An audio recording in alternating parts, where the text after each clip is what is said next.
지난번에 올라온 배웠고, 지난번에 가운데 배웠고, 이번에 또 중요한 겁니다. 자, 한번 볼까요? 44세 여성이 3개월 동안 관절 통증과 피로를 보였다. 그녀는 3학년 교사였으며 아침 통증과 피로 때문에 학교 수업을 힘들어했다. 그녀는 체육관에서 매주 3일씩 아침 운동을 했었지만 그렇게 하는 것이 너무 힘든 것을 느꼈다. 그녀는 발 통증을 호소했고 이는 그녀가 교실에서 사전에 서 있고 신발도 좋지 않았기 때문에 더 심했다. 그녀에게 물었을 때 주로 발과 손목에서 아침 기상 후 45분간 뻣뻣함과 통증이 있다고 했다. 자, 무슨 얘기인 것 같아요? 류마티스. 딱 전에 보면 뭐 이야기 지금 하셨을까?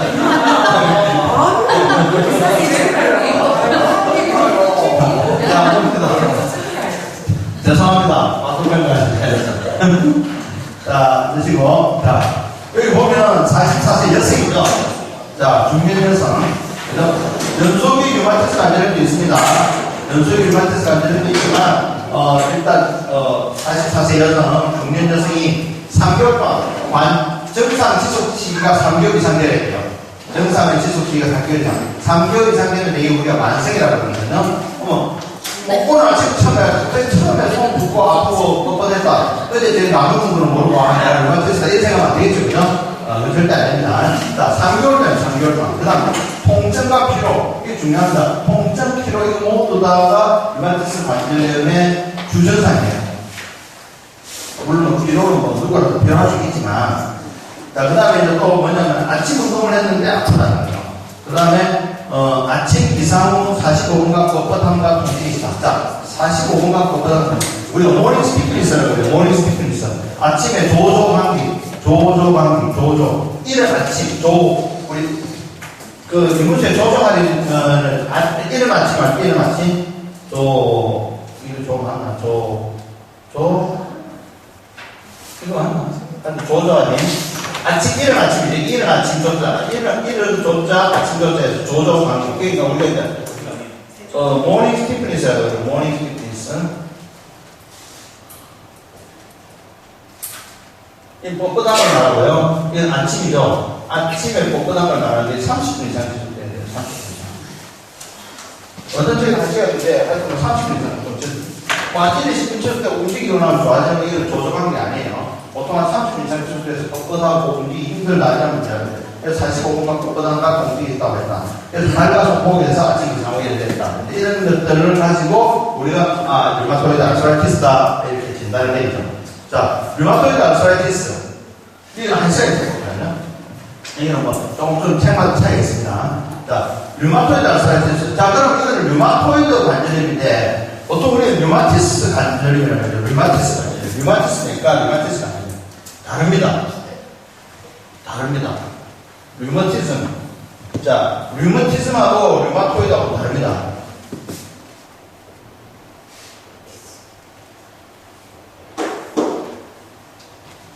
류마틱 피버가 있고요. 류마틱 피버. 류마틱 아스라이티스. 류마토이드 아스라이티스.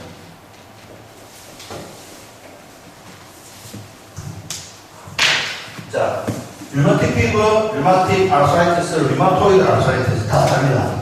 자, 무슨 말이냐면은 우리가 이제 류마티즘이라는 말은 사실은 옛날에 생겼던 말이라서 사실 별 의미는 없어요.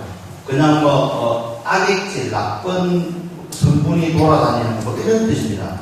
근데 이제 그게 우리가 이제 류마틱이라는 말이 왜 나왔냐면 우리가 이제 스트랩토코칼 인펙션에서 세균입니다. 스트랩. 우리 인간에게 가장 귀찮게 하는 세균 중에 하나입니다. 스타플로코커스가 있습니다.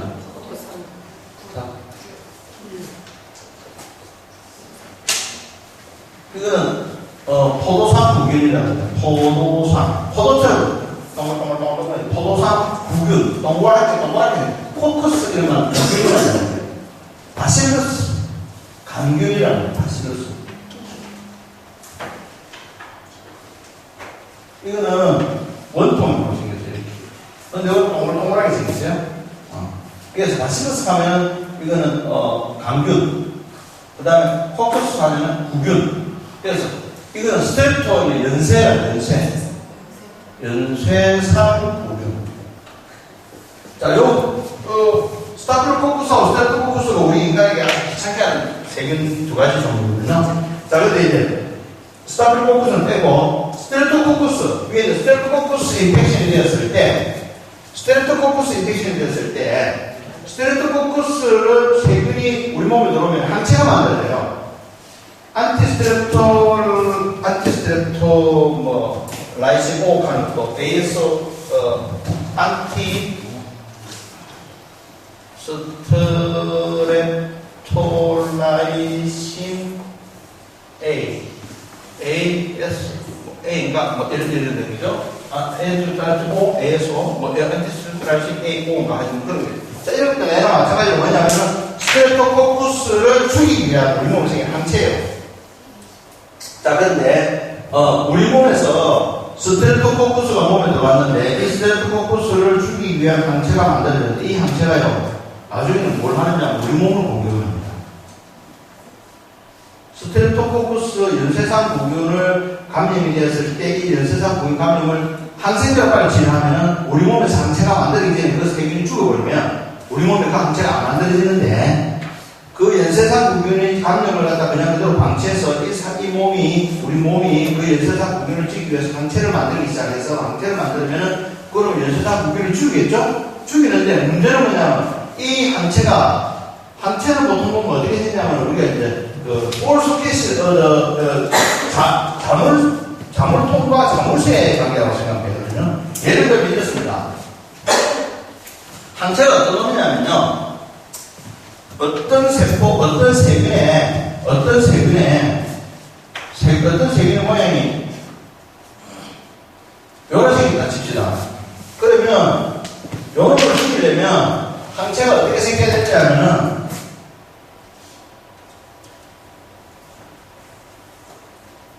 요런 생긴 놈이 요런 놈에 가서 탁 꽂아서 요놈을 탁 죽이는 거예요. 예를 들면 이런 개념적으로 그렇게 생각합니다. 그러면 요렇게 생긴 놈은 요렇게 생긴 놈은 무조건 다 공격을 하는 거죠. 그러면 우리 몸에서 요렇게 생긴 부분을 요렇게 가서 공격을 해야 되는 거예요. 눈이 없으니까 지는 그냥 탱기고 해서 들러붙어서 지가 탈공을 해요. 그러면 어떻다? 이 조직을 파괴시킨다. 세균들을 파괴시킨다. 자, 그것이 뭐냐면 스트레프토코칼 인펙션이 생기고 나서 항체로 인해서 생기는 병이 류마틱 피부라 류마틱 아스라이티스예요. 그 다음 류마틱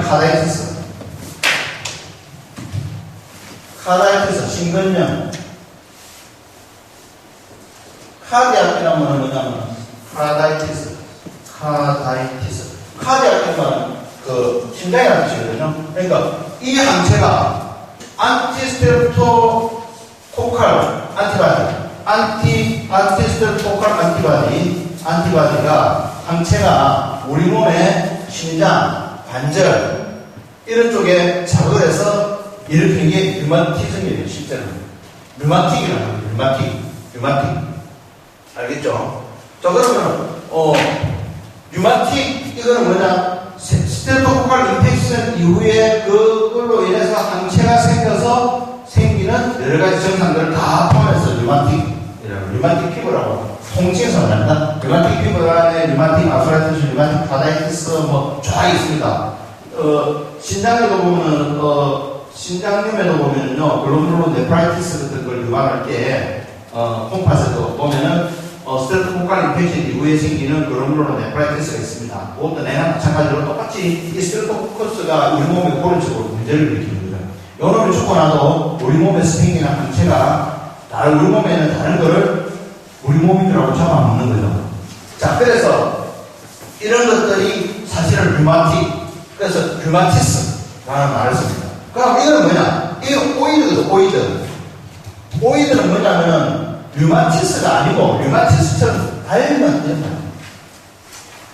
휴머노이드. 휴머노이드는 뭡니까? 사람이 아니고, 그죠? 사람처럼 닮은 그런 뜻이거든요. 휴머노이드 하면 휴먼이 아니다. 사람이 아니다. 휴머노이드는 사람처럼 닮은. 그러니까 이 류마토이드 아스라이티스는 뭐냐면, 류마티스 아스라이티스를 닮은, 그런 아스라이티스라는 뜻이에요. 그래서 류마토이드 아스라이티스라는 뜻이에요. 자, 이 말을 왜 내가 이렇게 말을 하느냐 하면은, 우리가 정확하게 용어 정도는 알고 있어요. 실제로 일반 사람들은 류마티스라고 하지만, 실제로는 류마티스가 아니다는 거 여러분 알고 계셔야 되고요. 그 다음에 류마토이드 아스라이티스라는 게 정확한 말이고, 우리나라 말로도 류마토이드 관절염이 정확한 말이고, 류마티스 관절염이라는 말은 틀린 말이고, 류마티스 관절염은 바로 류마틱 아스라이티스, 스트레프토코칼 인펙션이 왜 생기는 것이 류마토이드 아스라이티스예요. 자, 류마틱 아스라이티스. 자, 그러면 이제 똑같이 자가 면역 질환입니다. 뭐냐? 이것도 우리 몸에서 생긴 항체가 우리 몸을 공격하는 거죠. 자가 면역 질환이란 말이 뭐냐면 우리 몸에 생기는 항체가 우리 몸이 공격하는 거예요. 면역이란 말이 뭐냐면 우리 몸에 나쁜 세균이나 나쁜 이물질이 들어왔을 때 그것을 없애주는 역할을 하거든요. 경찰 역할을 하는 거예요. 근데 이 경찰이 우리 몸에 있는 것을 나쁜 거라고 생각하고 오해를 하고 공격을 해버리는 거예요. 그걸 자가 면역 질환이라고 하거든요. 그러니까 자기 몸이 부수어 나가는 거예요. 이 류마틱 피부도 아까 말한 것처럼 스트레프토코커스의 항체가 자기 몸을 부수는 것을 이루는 거고요. 이 류마토이드 아스라이티스도 이유는 모르지만 우리 몸이 부수어 나가는데 이유를 몰라요. 그래서 그냥 이유 모르는 자가 면역 질환입니다. 아시겠죠? 그래서 우리가 류마토이드 아스라이티스는 류마티스 관절염하고는 사실은 엄격하게 다르다. 그리고 류마티스 관절염은 스트레프토코커스 인펙션이 왜 생기는 것인데 요즘은 이게 잘 안 쓴다. 왜? 이는 잘 안 생깁니다. 예전에는 항상 생태가 없어서 근데 요즘은 아프면 이제 병원 가면은 의사들이 그냥 사생 딱 써서 팍 죽이거든요. 그러니까 지금은 요런 건 거의 안 생기고요. 요즘은 흔한 류마토이드 아스라이티스가 이제 많다는 거죠. 그래서 그걸 알고 우리가 봅시다. 자, 가장 흔한 자가 면역 질환. 자가 면역 질환 중에서는 가장 흔합니다. 관절염 중에서도 갱스 관절염 다음으로 흔한 게 이 류마티스 관절염이거든요. 그래서 류마티스성 관절염, 류마티스양 관절염, 류마토이드 관절염 이게 정확한 표현이고요. 그 다음에 방금 이제 다 관절성 한쪽 관절만 아픈 게 아니고 폴리 여러 개라는 겁니다. 폴리 아르트라이티스 여러 개의 관절염이 있고 시메트리컬 대칭성으로 생긴다.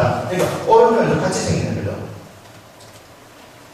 자, 우리가 이제 여기는 아주 심하고요. 여기는 좀 더 심하죠. 자, 요소는 좀 괜찮아요. 요소는 이제 부어 있습니다. 그죠? 자, 여기는 둥둥 부어 있고요. 그 다음 손가락이 다 안 펴져서 들려 있습니다. 여기는 좀 이렇게 펴져 있는데, 자, 이쪽은 손이 완전히 데베이션, 완전히 올라 데베이션, 척척 베리를 이렇게 완전히 이렇게 털어져 있죠, 손가락이. 이렇게 됩니다. 밥도 제대로 못 쥐어먹고. 예전에 우리 병원에서 정말 심하신 분은 감기가 와서 스티프니스 완전히 굳어져서 손가락을 무너지고 목도 무너지고 이렇게 앉아있을 수 없어서 이렇게 항상 옆으로 구부려 잠도 이렇게 자고 이렇게 앉아있다가 이렇게 자고 이렇게 하시는 분이 있어요. 결국은 이제 생활이 안 되죠. 완전히 굳어지고 몸이 완전히 다 굳어져요. 움직일 수가 없죠. 그리고 힘줄도 다 터져버려서 힘줄도 잘 기능 못해서 손가락을 움직이지 않아요. 하여튼 이렇습니다. 자, 치료는 뭐 우리 병원에서는 메소트렉세이트, MTX 쓰죠. 그 다음에 뭐 쓰지? 할록신 100mg, 200mg BID로 이렇게 주죠. 그 다음에 또 뭐 있지? 사라조피린 500ml입니까? 500ml? 사라조피린 큐대를 주고요. 그래서 그런 것들이 요만하게 해서 디지즈 모디파잉 안티류마틱 드러그스에서 앞에 것만 따서 얘기했는데 질병을 좋게 만들어주는 류마티스를 치료하는 약물을 이렇게 해서 메소트렉세이트, MTX 이거 이제 우리 항암제거든요. 항암제인데 세알 일주일에 한 번 먹습니다. 그리고 엔세이드, non-steroidal anti-inflammatory drugs. 그다음 아스타밀로펜 NSAID에 들어가지 않지만 우리 HDA가 타이리코드 아스타밀로펜도 쓰고요. 그다음 스테로이드, 프레드니손 제제를 갖다가 류마티스 내과 선생님들은 아주 고용량으로 프로이드 믹스가 되게 나오는데 저는 스테로이드를 안 씁니다. 스테로이드 안 써도 질병 효과가 괜찮아요. 스테로이드를 쓰기 시작하면 환자는 스테로이드 어딕션이 됩니다. 아주 기분이 좋거든요. 스테로이드 먹으면 기분이 좋아져요. 그래서 이제 어딕션이 되는데 스테로이드 안 쓰고 계속 이제 약을 써서 컨트롤하는 거죠. 류마토이드도 내가 볼 때는 사이콜로지컬한 친밀이 좀 많아요. 그러니까 환자들하고 이렇게 릴레이션십을 잘 가지고 유대를 하면서 치료하면은 아주 좋아요. 류마토이드 아사이티스 우리 병원에 내한테 외래로 오는 분들이 있는데 그런 분들은 접수해서 볼 때도 항상 따뜻하게 맞아주면 좋아요. 그 사람들은 그런 게 치료하는 데 도움이 되거든요. 그래서 사이콜로지컬 스포트도 아주 중요합니다. 생물학적 치료는 이제 끝이 이름이 MOB 이렇게 이제 들어가는 약물들이 있습니다. 근데 이거 1차 여기서 드마드나 NSAID에서 치료되지 않을 때 쓰는 걸로 되어 있지만, 고가이고, 삭감이 잘 되고, 그래서 이건 아주 치명적인 부작용이 있을 수 있어서 저는 잘 안 씁니다. 이 정도서도 충분히 다 컨트롤 되고, 물론 또 컨트롤 안 되는 사람 내한테 알아도 딴 데 하는지는 모르겠지만, 어쨌든 제가 쓰는 환자들은 이 정도만 해도 충분히 컨트롤이 잘 되고 생각이 좋습니다. 중요한 거는 팔로업을 오랫동안 잘 할 수 있도록 환자와 안보 형성을 잘해야 되는 거예요. 환자한테 만성질환 자들은 환자한테 이 질환이 오래 갈 수 있다는 걸 충분히 인식해주고 내하고 같이 계속 끌어가야 된다는 것을 이야기를 해줘야지만이 따라옵니다. 또 그 다음에 내가 치료할 수 있는 상황이 된다면 언제든지 그 치료를 할 수 있는 곳으로 내가 보내주겠다는 박수를 심어줘야 돼요. 그래서 그런 거를 하면은 환자들이 따라오고 생활 습관도 바꾸고 하면 좋아지죠. 그래서 우리가 이제 류마토이드 관절염하고 캔서 관절염을 보통 손의 관절염의 차이가 있죠. 자, 우리가 캔서 관절염은 큰 관절염입니다. 무릎, 어깨 이런 큰 관절염을 류마토이드 관절염은 작은 관절염입니다. 손가락 요런데 MD 조인트. 자, 근데요, 요 끝에 BIP 조인트는 또 거꾸로 퇴행성 관절염이 많이 나요. 요 끝에 뚝뚝 붉고 올라오고 손이 틀어지는 경우, 제일 마지막 손가락 관절에는 그런 관절 이상은 또 퇴행성 관절염이 경우가 많아요. 자, 그래서 그런 것만 봐도 대체 우리가 이제 어디가 중요하냐. 그러니까 결국 이제 류마토이드 관절염은 MP 조인트가 제일 많이 옵니다. 그래서 MP 조인트가 뭐가 붙는다 안 좋다면은 일단은 류마토이드 관절염. 그 다음에 손목 아프다 류마토이드 관절염 중에서 그 다음에 대부분의 다른 갱수 관절염은 편하게 무릎이나 어깨나 이런 큰 관절, 엉덩이 관절을 보여줍니다. 류마토이드 아스트라이티스는 치료가 중요하고 스포트가 중요합니다. 치료는 사실 별로 해줄 게 없고 계속해도 잘 안 낫고 합니다만 어쨌든 그렇게. 자, 이거 볼까요? 35세 여성이 3년 동안 피로와 통증 확산을 보였다. 그녀는 7세와 4세의 아들인데 그녀의 통증은 둘째가 태어나면서 짧기 시작했다. 그녀의 통증은 전체적이었지만 목, 뒤와 허리, 뒤, 엉덩이, 무릎에 수술을 했다. 자, 무슨 병일까요? 그냥 무슨 병? 루푸스. 네? 루푸스.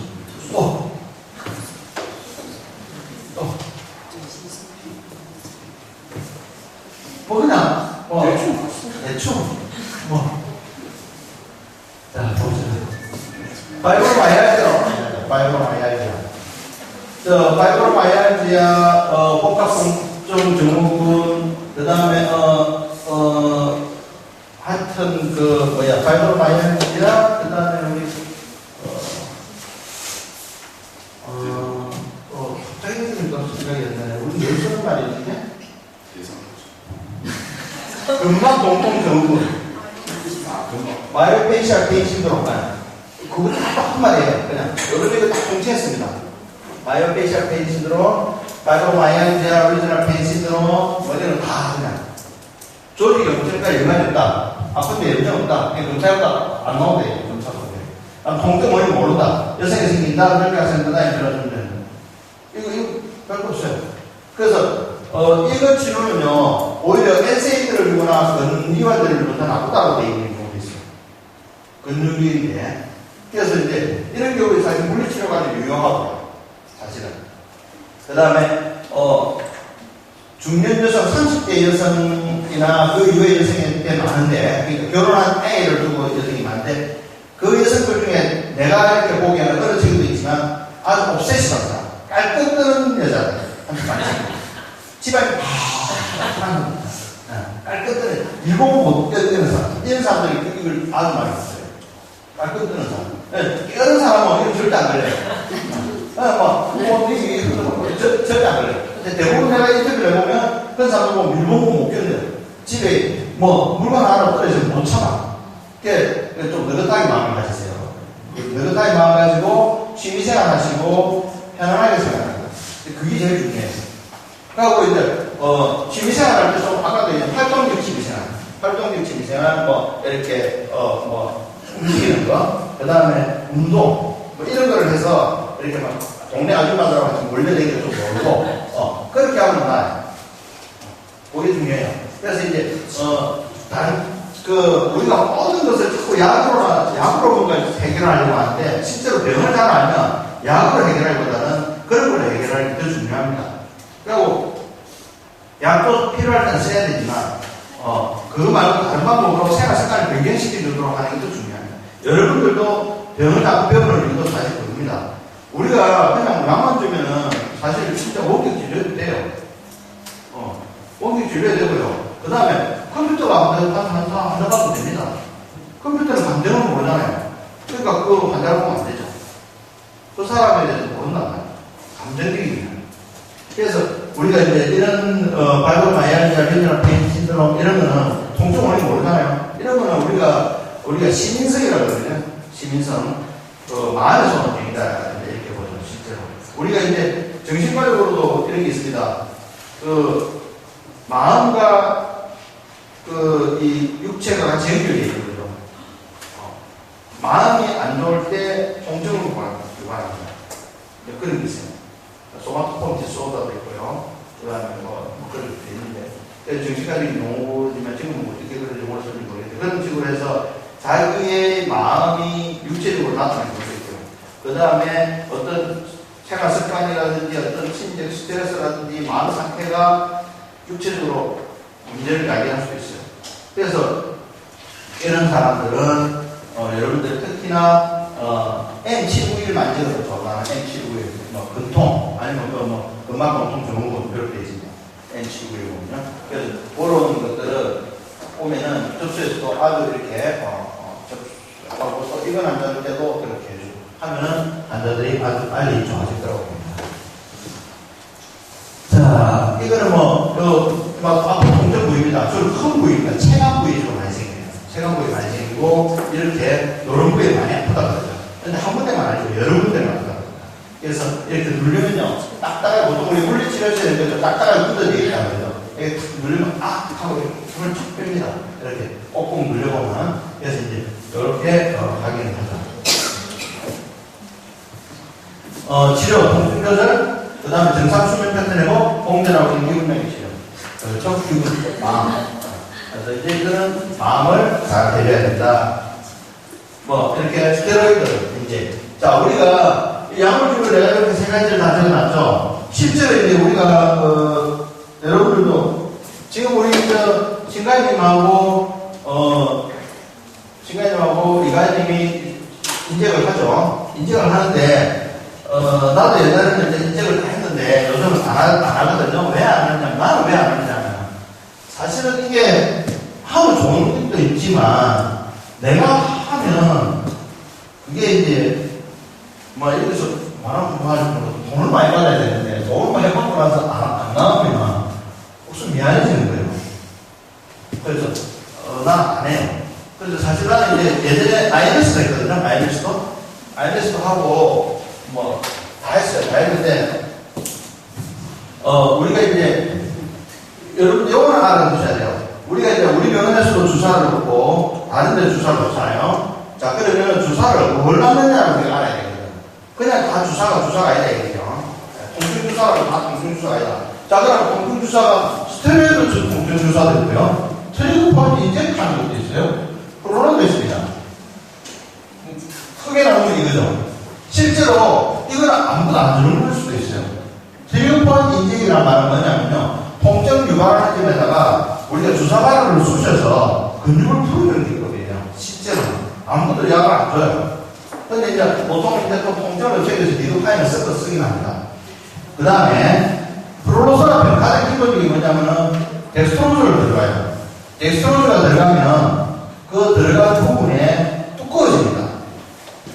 두꺼워져요. 두꺼워져서 약해져가 있는 힘줄이 두꺼워져서 염증이 없어지고 튼튼하게 자기 일을 할 수 있도록 해요. 그래서 통증이 없어지는 거죠. 스테로이드는 당연히 염증을 억제시켜주고 통증도 완화시킵니다. 자, 다릅니다. 자, 그러면 우리 병원에서 어느 선생님이 주사를 맞았는데 그거 빼주사 아니냐? 자주 맞으면 안 된다는데 라고 환자들이 이야기하면 사태를 보고 뭐가 들어가는지 보고 설명을 해줍니다. 그죠? 우리 쌤은 이거 각 부분에 쓰거든요. 어떤 때는 같이 쓰기도 하고 어떤 때는 따로따로 쓰기도 합니다. 스테로이드만 주기도 하고요. 덱스트로 주기도 하고 리도카인만 주기도 하고 아니면 둘 다 섞어서 쓰기도 하고 그거는 이제 그 선생님 따라 이제 다르겠죠. 그렇지만은 이것이 뭐 예를 들어 우리가 많이 줘서 안 된다 하는 게 주로 스테로이드를 말하잖아요. 그죠? 그리고 또 어떤 사람은 단순히 통증만 없애는 게 아니다. 프롤로소라피라는 것도 있다. 그 다음에 TPI라는 것도 있다. 왜? 그것은 이렇게 근육을 풀어주는 효과가 있다. 이제 이렇게 설명을 해주는 거죠. 자, 그래서, 그거를, 일반 사람들은 모르고 똑같이 보지만 우리는 적어도 이런 주사기법은 있다는 것을 알아야 돼요. 아까 IMS 있죠? IMS가 나왔거든요. 이렇게 니들링을 하는 겁니다. 니들링을 하는데, 아큐펑처는 뭐, 치니까, 이거는 한의사들이 하고. 근데 IMS하고 아큐펑처가 같다고 한의사들은 이야기를 하지만, 실제로 완전히 다르죠. 왜냐, 아큐펑처는 경락이라는 것을 기준으로 따라가지만, IMS는 그게 아니에요. IMS는요, 기하에 있는 신경 조직을 건드리는 거예요. 그래서 완전히 다릅니다. 그래서, 실제로 배워보고 따라요. 근데 이제, 한의사들, 이 IMS가, 아큐펑처를 따라했다라고 이야기를 합니다. 이 약물을 안 주는 거거든요. 근데 실제로 TPI도 있는데 약을 안 주는 거예요. 타우트된 머슬을 이렇게 찔러서 이렇게 풀어주는 거거든요.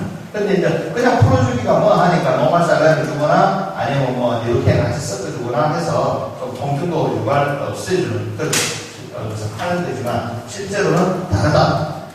그래서 이런 주사기법이 있다는 것도 여러분들은 알아두셔야 됩니다. 그래야 환자들이 물어보거나 하면 사람들 보고 설명을 해줘야 돼요. 아, 이거는 이렇게 작용하는 게라서 단순히 통증만 없애주는 게 아니라 힘줄을 뜯게 됩니다. 프롤로소라피. 염증도 깔아줍니다. 스테로이드. 그죠? 그 다음에 근육을 풀어줍니다. TPI. 그런 식으로 설명을 해서 치료라는 것을 정확하게 알려줘야 됩니다. 자, 스플리트 브레이스. 자, 이제 아까 요라틀하고 다릅니다. 자, 스플리트. 여러분들, 자, 스플리트. 지금요, 이제, 우리, 최세면이네. 다 우리가 스플리트 브레이스 하는 원칙들이 있거든요. 이제 이게는 가장 기본 원칙은 조금 이렇게 사실 이제 알고 있어야 됩니다. 손상 부위의 근육과 원리구 관절을 반드시 고정합니다. 예를 들어서, 우리가 이제 손목이 다쳤잖아요. 손목뼈가 부러졌잖아요. 손목 관절이 다쳤다. 그러면 어떻게 고정해야 된다? 팔꿈치까지 고정해야 됩니다. 팔꿈치가 이게 롱암을 해야 되는 거죠. 그죠? 실제로 팔꿈치가 부러졌다면 어깨까지 다 고정을 해야 되죠. 그러니까, 이거는, 숄더 스파이널 캐스트라고 예전에는 이렇게 여기까지 완전히 캐스트를 다 맞았죠. 요즘은 그렇게 안 하는데, 옛날에 이제, 캐스트 고정이 거의 유일한 치료였던 당시에는 그런 겁니다. 그래서, 만약에 요 손가락이 부러졌다? 요 관절이 부러졌다? 그럼 요 관절까지 고정을 해줘야 되겠죠? 요게 부러졌다? 요까지 고정해야 돼요. 그러면 요까지 고정해서 요렇게 움직일 수 있지만, 요거는 못 움직이고, 요게 부러졌다. 그죠? 그 다음에 탄력 군대는 문 쪽에서 가까운 쪽으로 감고 2번하게 갑니다. 2번에다 말면 암벽이 일정하게. 그러면 어떻게 되겠습니까? 대개 보면은 반씩 겹쳐서 가면 암벽이 일정하겠죠. 한쪽을 여러 번 감고 한쪽을 더 끼우고 그렇게 하면 안 된다는 거예요. 다 암벽이 일정하게. 그러면 반씩 감아야 일정하게 감습니다. 3분의 1씩 감아버리면 중간에 또 두 개가 안 되죠. 그죠? 3분의 1씩 감으면 중간에 두 개가 안 됩니다. 그래서 딱 감을 때는 반씩 감아야 돼요. 일정한 암벽으로 갑니다. 고정식 관절은 기능적인 치료를 합니다. 이건 조심해야 돼요. 자, 우리가 원칙인데, 이건 원칙에서 예외가 많이 있습니다만은, 자, 우리가 이제 팔을 갖고 고정하는데, 스플린트를 하는데, 이렇게 스플린트를 해버리면, 이렇게 아무도 안 하죠. 이렇게 하죠. 이게 기능적 위치입니다. 기능적 위치란 뭐냐면 중립적 위치이기도 하고요. 좀 애매한 부분이 있는데 기능적 위치, 중립적 위치, 해부학적 위치가 조금씩 다릅니다만, 자, 우리 이렇게 생각합니다. 손바닥을 하늘로 보는 거하고 손바닥을 바닥을 보는 거하고 이 두 가지 중에 중간이 뭡니까? 요겁니다. 그죠? 중립이지, 중립이가 제일 좋은 기능적 위치예요. 왜냐하면 요렇게 손가락을 고정을 해놔도 나중에 풀고 나면 어떻게 되겠어요? 요것도 운동하기가 쉽고 요것도 운동하기가 쉽습니다. 근데 이렇게 해놓으면 이까지 보려면 180도 운동을 해야 돼요. 그죠? 힘들어요. 딱 굳어져 버려요. 그래서 손가락은 어떻게 되겠습니까? 만약에 손가락을 구부려서는 안 되는 상황이라면 펴서 고정을 해야 되겠지만 실제로 구부려도 되는 상황이라면 이렇게 해야 됩니다. 이렇게 고정을 해요. 스프린트를. 그러면 이게 몇 도냐? 책이 있어요. 근데 나는 여기 힘들어서 내가 책을 갖다가 책 보고 내 혼자 손가락 갖고 다 잡아봤어요. 그때만 딱 열어야 되더라고. 전구공, 테니스 공을 손으로 딱 잡을 때 이렇게 딱 되죠. 딱 요거 갖고 해요. 요거. 그렇게 하면 돼요. 엄지손가락은 요거. 두 번째, 이렇게. 알겠죠? 테니스 공을 잡는다 생각할 때 그 손가락 위치. 요 정도로만 잡으면 돼요. 왜냐면 더 구부릴 수 있고 펼 수도 있고. 그죠? 그래서 무릎도 마찬가지입니다. 무릎은 우리가 여기서 이까지 구부리잖아요. 그래서 이게 우리가 어떻게 합니까? 요 정도 구부리죠. 그래서 스프린트를 이렇게 합니다. 그러니까 그게 이제 중립이 아니면 기능적 위치를 말하는 거예요. 그래서 그 기능적 위치를 잘 알아놔야 됩니다. 발꿈치도 마찬가지죠. 이렇게 하지도 않고 이렇게 하지도 않고 이렇게 합니다. 90도. 네. 그럼 엄밀하게 말하면 뭐 1에서 2까지니까 뭐 90도면 이렇게 해야 돼. 근데 이렇게 하면 불편하잖아. 그죠? 그렇게 하면 각도도 정하기도 쉽고, 이 정도는 좀 우리도 이해가 된다. 이렇게죠. 자, 그 다음에, 골절은 뼈도 아파하는데 왜 골절을, 왜 스프린트를 되느냐. 이렇게 합니다. 그거 여러분도 아셔야 돼요. 뼈만 부러졌을 때 되는 것이 아니다. 첫째, 뼈 부러질 때 전복을, 리락션을 유지하기 위해서 하는 거 맞습니다. 근데 두 번째, 통증을 없애고. 세 번째, 부종을 맞춰줍니다. 왜 부종을 맞추니까? 팔꿈대로 감아줍니다. 그 다음에, 골절이 아니라도 골절이 심할 때는 해주는 게 있습니다. 어린아이일 때는요, 천장판이 있어서 골절이 안 나타날 때가 있어요. 자, 그러면 좀 찝찝하다? 해줘야 돼요. 왜? 혹시라도 뒤에 골절이 나타날 때에 대해서. 일주일이나 2주만 지나면 골절이 나타나거든요. 길게 와도 2주면 나타납니다. 그러면 1, 내지 2주만 고정합니다. 저는 이렇게 이야기합니다. 지금 안 부러졌는데 혹시 모르니까 일주일 정도 통증도 없앨 겸 스프린트를 대고 집에 가셨다가 집에 가셔서 애가 일주일 지나서 안 아프고 잘 뛰댕기면 한 4% 보시고 풀어봐도 안 아프고 잘 뛰댕기면 그냥 두고 풀었을 때 계속 아프다 하면 한번 더 오세요. 알겠죠? 그럼 일주일 뒤에 한번 더 오라고 하니까 혹시 잘못해서 일주일 뒤에 우리가 엑스레이 찍고 촬영을 해보고 혹시 이상이 있으면 골절됐습니다. 그렇게 되는 거죠. 근데 지금 골절 아니네요. 가보세요. 보냈다. 근데 계속 아프다. 다른 병 갔다. 일주일 뒤에 골절도 됐다. 그럼 다른 병에서 뭐라고 했어요? 이 골절은 왜 이렇게 나타났어요? 실제 병에서 그랬는데요. 해야 되는 거예요. 그죠? 그러니까 스프린트는 꼭 부러지지 않아도 의심이 될 때, 꼭 또 통증을 없애줄 때는 필요하고 있어요. 그러면은 그렇게 설명해 주면 되죠. 여러분들도 외래에서도 어제든지 병실에서도 스프린트 되면은 왜 원장이 자꾸 스프린트 되라 하냐면 이거 골절이 아니라도 통증을 없애고 그 정도까지 중요해야 됩니다. 혹시 골절 아닌데 골절이 있을 수도 있으니까 해야 됩니다. 이번 나중에 풋 치치쳐서 그냥 스프린트 해놨잖아요.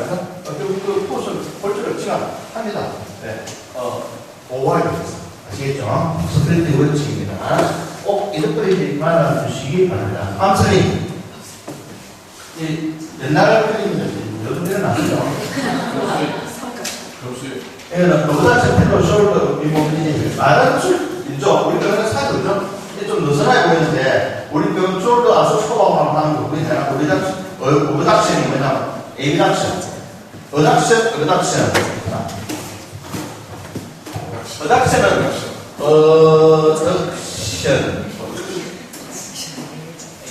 abduction. 사실 abduction인데, abduction인데, 발음이 잘 안 되니까, abduction, abduction까지, 이 abduction 아니죠, 그죠? abduction. 자, abduction. 어는 글자 수가 다르죠. 발음이 서로 떨어져야 됩니다. 지금 붙었죠? 상태가 붙어요. abduction은 뭐다? 붙이는 거. abduction은 걸리는 거. 외전이라고 해요. 외전. 자, 그래서, shoulder를, abduction, abduction이죠. abduction하고 pillow. 이게 사이 끼는 pillow 보면 되게 pillow. 그 다음에 shoulder immobilization. immobilize. 그래서 이제 이렇게 할까. 우리는 이거 뭐랄까요, 이름은? 네? K3? 이거 뭔 이름이야? 슬링이는 그런 건데. 발걸이한테 그런 건데. K3는 뭐예요? 하여튼 원래는 정신행체 이겁니다. abduction, pillow, shoulder immobilize. 자, 그 다음에 보니까, 벨보 밴드지라고 하고, 슬링 앤 스와스 밴드지라고 하고. 벨보 밴드지 알죠? 우리 벨보 밴드 이렇게 딱 붙여서 이렇게 딱 붙이는 거, 벨보 밴드입니다. 저기 무슨, 얼마나 많이 모르겠지만, 벨보 밴드지라고 읽었습니다. 슬링 앤 스와스 밴드지. 그 다음 팔자문제, 피겨 오브 에이 스트랩, 팔자문제. 그죠? 이거, 클래프 프랙스 때 많이 쓰죠? 클래프 프랙스 때 팔자문제. 테니스 엘보 밴드. 자, 테니스 엘보 밴드를 이렇게 딱 해놨습니다. 요거 왜 이러다 했을까요? 왜 아픈데? 팔꿈치 아픈데 이러다 돼. 야구 선수도 한번 이러다 딱 되고 나옵니다. 왜 그럴까 하면요.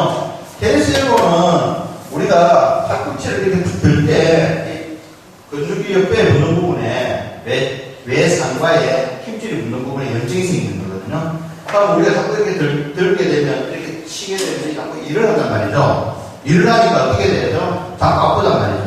그럼 일을 어떻게 한다? 요 앞에다 잡아주는 부분이 보정줄이 되는 거죠. 보정줄이 팔꿈치가 아니고 앞쪽에 잡아주는, 원래는 보정줄이 요거 돼야 되는데 앞쪽으로 보정줄이 요것서 일을 하는 거죠. 이쪽에 딱 잡아주니까. 그럼 근육이 보정줄이 똑같이 많아요. 그럼 요거는 일을 안 하죠. 그래서 통증을 억제시켜주고 열정을 안 일으켜주는 거예요. 그래서 테니스 엘보 밴드는 저렇게 아시겠죠? 위에 달지 않고 아래쪽에 고정점을 밑으로, 근육의 고정점을 밑으로 이렇게 해주는 거예요. 자, 요건 뭐 손목 스프린트, 나는 뭐 손목 스프린트 비싸니까는 스노보드 탈 때 저는 스프린트 쓰라합니다. 안에 쇠가 달려있잖아요. 우리 이거는 손목 브레이스 많이 되는 이게 스프린트입니다. 딱딱한 거죠. 그 다음에, 엄지 스파이카. 이거는 이제 주로 이제 요쪽 관절이나, 그 다음에 요쪽에 스카포이드 부분이 팩트됐을 때, 이렇게 예비다치는 상태에서 유지시키는 스파이크. 그 다음에 테이핑 하는 방법이고요. 그 다음에 이거는 뭐, 말레팅 그때 보조인 거. 아이고, 그렇게 다 보조인이 있는 거 그렇지 않던데. 이거를 이렇게 만들어서. 말레팅 알죠?